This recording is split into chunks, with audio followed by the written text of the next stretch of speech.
in January, I told myself that I wasn't gonna buy any books from January to March.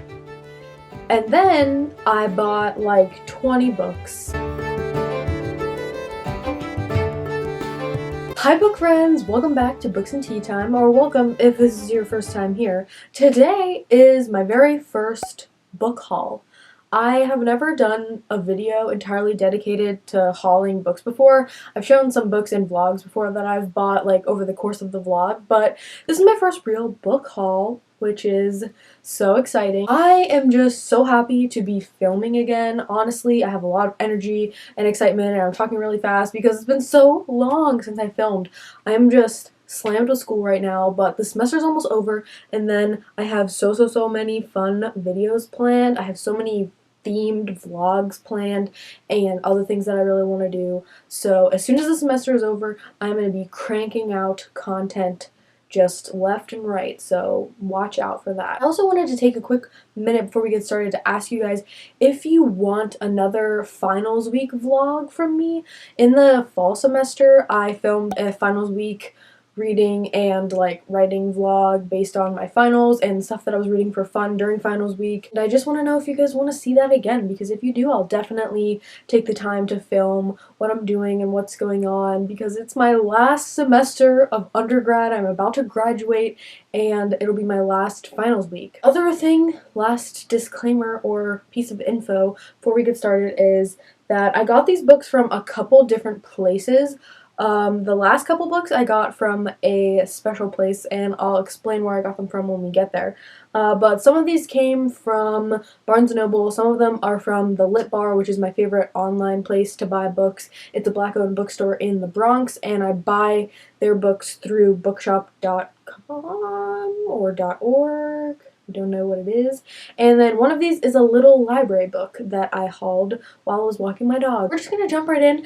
I'm gonna show you all the books that I got, and we're gonna talk about them. For most of these, I'm not gonna really give you a rich synopsis because I haven't read them and I don't know what they're about.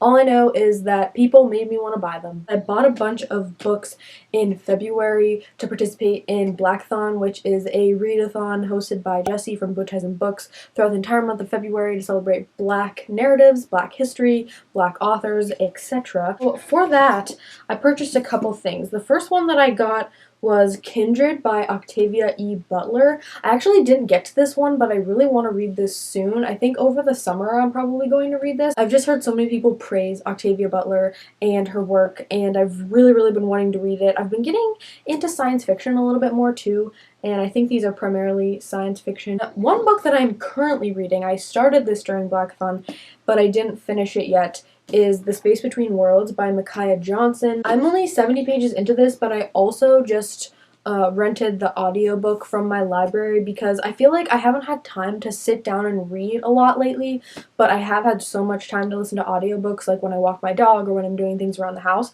So I think that that'll help me get this book finished because I still want to read it and I want to find out what happens. I'm not that far in. Another science fiction that I'm really looking forward to. And then the book that I don't have in this stack but that I did bought was The Lesson by Cadwell Turnbull. I read that. I gave it a 5 out of 5 stars. It is one of my favorite books of the year, probably, or it's going to be, I imagine. It was incredible. I'll have the vlog where I read The Lesson linked above if you want more details, but I also hauled that. I just don't have it in front of me because I'm a mess. So the last book that I got with Blackathon in mind, but also I didn't really anticipate finishing this during Blackathon. I anticipated starting it, which I didn't start it because I'm, again, a mess. I bought Mediocre by Ijoma Oluo. I love Oluo's writing and her insights. I read So You Want to Talk About Race by her last summer, and I just fell in love with her and the work that she does. I follow her on Instagram, and when I saw that this book was coming out, I was so excited. It is Mediocre, The Dangerous Legacy of White Male America. So relevant, so important, and I'm sure it is just like overflowing with brilliant insight. Like I said, this is definitely the next nonfiction that I want to pick up, and I'm just so happy to have my hands on it. So just for background, I got these two from the Lit Bar and The Lesson from the Lit Bar. I got this, I think, from Half Price Books because I couldn't find a copy of it at the time on the Lit Bar, and I wanted it for the readathon. These next two I also got from the Lit Bar, but in a separate order than the other ones. The first one is a recommendation from one of my new absolute favorite YouTube booktube channels, and that is Q&TG. They are just absolutely hilarious and amazing. They have great taste in fantasy novels, which is why I take their recommendation very seriously and why I decided to buy this book. I'm gonna have their channel linked down below. Please go follow them. They are so funny. If you like fantasy, they just read all the fantasy and more. They don't just read fantasy, but they crack me up. I never watch one of their videos without laughing, and it's just great. Next level content, really creative video ideas. One of their favorite series, which I had never heard of before, is the Cradle series by Will White. White? I don't know. I'm gonna call him Will White. So this is the first book in the Cradle series. It's called Unsold. First of all, what I really like about these is that they said there are like 8 books in the series, but they're all around this size. So it's a long series, but it's not like a Brandon Sanderson epic series that you have to like sell your soul to commit finishing. And they speak very highly of Will White as a writer and his world building and this story. So I snagged the first book, and I think I'm going to do a dedicated vlog to this video where I talk about it, and hopefully if I really end up liking it, I'll go and pick up the next few and read them. So if you've read this, if you've heard of it, please let me know in the comments below. I also picked this book up. This is a new release. It just came out, I think, a month or 2 ago, and I saw it on like one of the recommendations pages that Bookshop sends you in emails. They'll give you like new releases and recommendations, which is another thing I really love about shopping with Bookshop. And getting those emails is I always look forward to like scrolling through, adding stuff to my list. But I saw this on one of those lists, and then when I was ordering Unsold, I just like added it to the cart real quick. I was like, okay, you know, I can't just order one book. That's lame. I gotta order more than one. So I got Detransition Baby by Tori Peters. First of all, the cover is gorgeous. I love the colorful look, the eyes. It's just, Every time I see the spine or every time I see the cover, I'm like, oh my god, I cannot wait to pick up that book. So I definitely am going to prioritize reading this. Again, as soon as I finish school, I'm just going to read until I pass out every single day. I have so many books that I can't wait to get to, and this book haul is just getting me so freaking pumped for that moment because it's only like 3 weeks away, and I can just read and read until I drop. Next, I'm going to show you guys the little library book that I hauled. So when I take my dog on a walk, I pass like 2 to 3 little libraries depending on like which route I take him on, and I always pass the same one at least once on every route that I take, and it is so incredible. I really want to walk up to the person and knock on their door and tell them how much I love it, but given COVID and also the fact that that's kind of weird and maybe a little creepy, I haven't yet done it. But that's not to say that I won't, because I absolutely love all the books that are in this little library all the time. The turnover is really fast too. It's incredible. But I saw this book in there, and it just really caught my attention, and I don't really have much of an explanation as to why, but it is a non-fiction book called The Birth of the Pill: How 4 Crusaders Reinvented Sex and Launched a Revolution. So cool, so interesting. I have done some primary research studies for one of my seminar courses that I took on birth control and women's rights and access to birth control and things like that in the late 19th century, so like 1880s, 1890s. I did some work and research with that, and I encountered the work of Margaret Sanger, who is one of the people that they talk about in this book. Now, she's not the best. She's a eugenicist, which is a big red flag, but I'm very interested in this history, and I thought that it would be a cool book. I haven't ever heard of this, but I saw it in there, and I said, why the heck not? The next 3 books were actually gifted to me. I forgot to mention at the beginning of the video that 3 of these were gifted to me. I didn't actually purchase them, so I'm just going to go ahead and dive into those right now. The first 2 are books that my dad gave to me that he has read and that he gave to me. That is Age of Swords and Age of War by Michael J. Sullivan. Strangely enough, this is actually books 2 and 3 to a series. He listened to the first one on audiobook and then bought these two, and so he said that we're probably gonna have to buy just a copy between the two of us to share of the first one. These books take place in the same universe as the Rhaenyra books, but like thousands and thousands of years before. The Rhaenyra Chronicles and the Rhaenyra Revelations are my favorite fantasy books of all time. I worship them. They're amazing. So I'm hesitant to read these because I really love Michael J. Sullivan, but one of the big major proponents of the first books for me is the main characters, and obviously they're not alive yet in these books, so I'm hesitant, but I have them, and I'm probably going to read them. It's not super immediate high up on my list, though, so. The other book that was gifted to me, my professor sent this to me because she is an angel sent from above, and I told her that I was interested in reading this because we read the introduction to this book for a class that I'm taking with her right now, and I told her that I loved it and it was so interesting, and I wanted to read more about it, and she sent me this copy of the entire book. It is a work of literary criticism, and it is Becoming Human, Matter and Meaning in an Anti-Black World by Zekiah Amon Jackson. This book, from what I have read in the introduction, is such a rich, insightful, fascinating piece of literary criticism. It deals with posthumanism and posthuman feminism and the intersection between that and anti-racism studies. So in the book, she studies literature from Toni Morrison, Nalo Hopkinson, Audre Lorde, Octavia Butler, a couple of artists, and speeches given by Frederick Douglass. So I'm really fascinated. I know I read a lot of fiction on this channel, but I really do love some nonfiction, and I absolutely love some works of literary criticism. These next 4 I got to a trip to Barnes & Noble.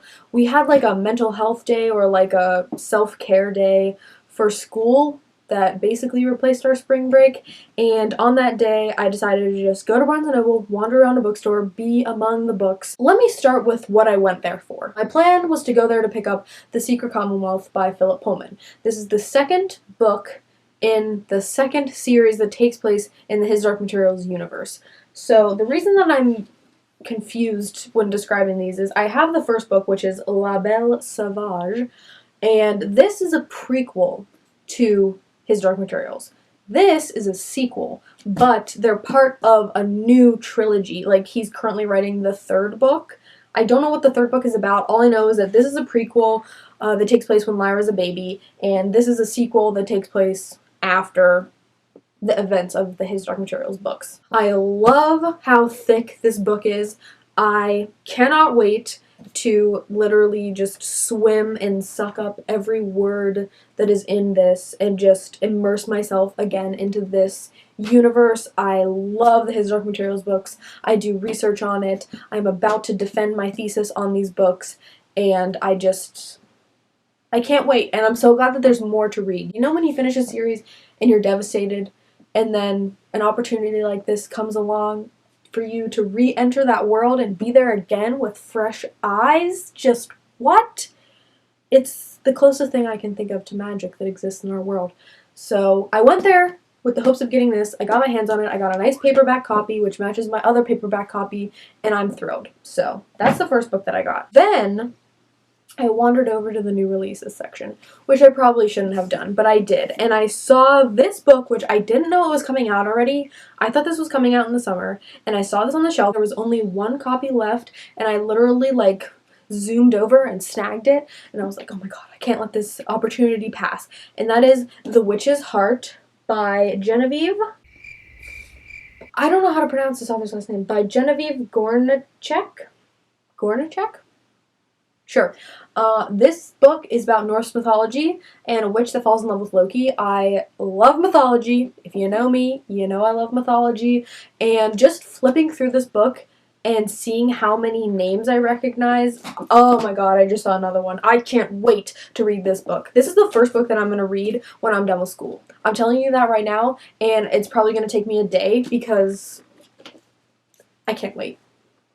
The cover is glorious. The premise, the mythology, just... Also, my good friend from school just read this. She got the copy from the library, and I saw that she rated it 5 out of 5 stars on Goodreads, and we have a similar taste, so I'm excited. Are you excited? Because I'm excited. These last two, this is, you see, this is how they get you. Is they have all these tables, and they're like, oh, buy one, get one half off. So I found one that I liked, and then I was like, well... if I find another one that I like, then I can get it half off. So I was wandering around, and then I finally saw the second one, and I was like, oh my god, I can't believe they have this in a paperback. So I got 2 books. One of them was half off because I fell for this marketing capitalist scheme. Those books are Things Fall Apart by Chinua Achebe and this stunning purple dream of an edition of The Girl with the Louding Voice. So, here's my story. Is I saw Things Fall Apart because I read this in 10th grade, and I remember really enjoying it, but I don't really remember a lot about it. You know how that happens sometimes?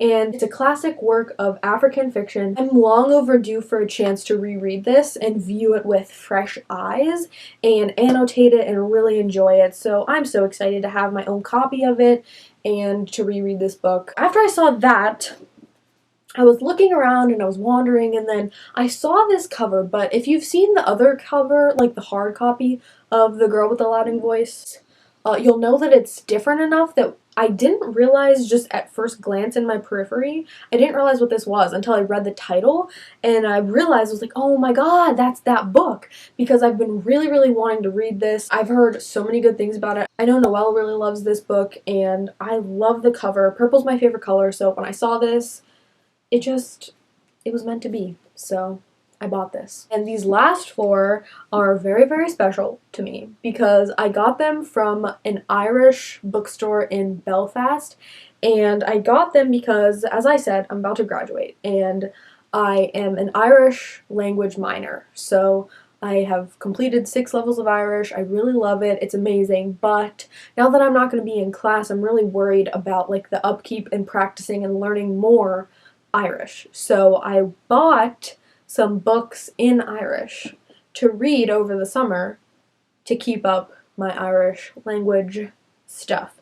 So I'm so excited to share these with you guys because they are amazing. First, and this one kind of surprised me because I wasn't expecting it to be a graphic novel, but I love that it's a graphic novel. I got the graphic novel version of Unveil Bocht, which translates to The Poor Mouth by Flann O'Brien. I have a copy of it up there. I read it in English for an Irish literature class that I took a few semesters ago, and I really liked it. It's a work of satire about life in Galway and like the stereotypes of Irish people, and it's really interesting. It was really funny, and this is a graphic novel version of that story, and it's written in Irish, like all of the text is in Irish.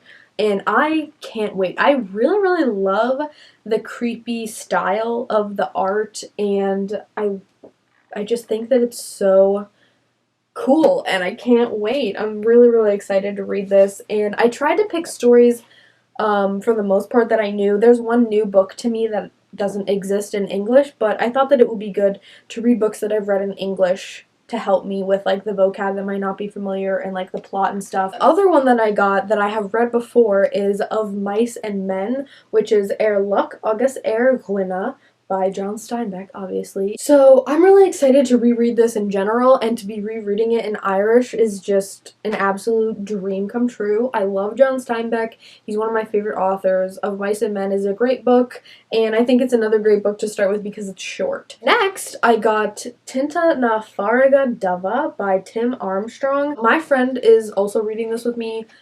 She is the one who ordered it and found it online, and she told me about it in class, and we all want to read it together and kind of do a little informal book club thing over the summer. So I got myself a copy of it, and she told me that this is the first science fiction novel ever published in Irish, which is so freaking dope. I can't believe that I have a copy of it. Like, that is the coolest thing to me. I think it translates to Fires of the Black Sea or Fire of the Black Sea. So we'll see. I'm really looking forward to it, and I would love to do a review either in English, in Irish, or maybe both on my channel. Would any of you be interested in that? I don't know. I don't even know if I could do it. I mean, I have a lot of Irish, but I'm by no means fluent yet, so I would love to just goof around with it if you guys are interested, but absolutely can't wait to start this and talk about it with my friend from class. And then the very last book that I got in this book haul, and the very last book I got from the Irish bookstore, which I'll have linked down below if you're interested, is this Irish phrase book. It's adorable, so pocket-sized, travel-friendly, and I just thought this would be a really cool way to keep up with my Irish, just to have. It's a little dated. There's a question about a camcorder in here, but I mean, just little things, you know, things that you're not really sure how to work out or how to translate directly, and everyday things that you need to know. Yeah, that's the book haul. Let me know if you've read any of these books, which books you want me to read first, what books you want me to vlog, do you want a finals week reading vlog? Comment all that information down below. Also, just tell me how you are. What's up with you? What are you reading? What's going on? Thanks so much for watching this video. I hope you guys liked it. Don't forget to like, comment, and subscribe if that's your jam, and I'll see you in my next video. Happy reading, happy writing, and happy living. Bye!